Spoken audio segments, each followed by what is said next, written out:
So, mga men, ito na yung nahuli. Ito na yung natusok ni Senpai Albert kanina. Ano siya? Tawag dito? Parrot fish. Sa atin alam ko, ano to yung mulmul. Laki oh. Diba? Yan yung natusok oh.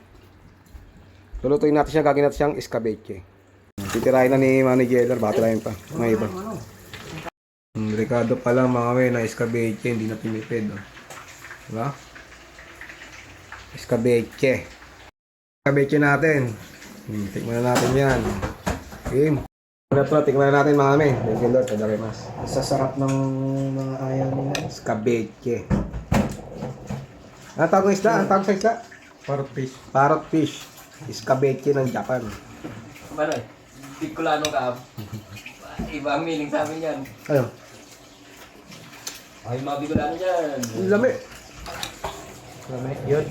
Ang dami kayo mga men. Ito yung bato. Hindi tinibid. Alright, alright.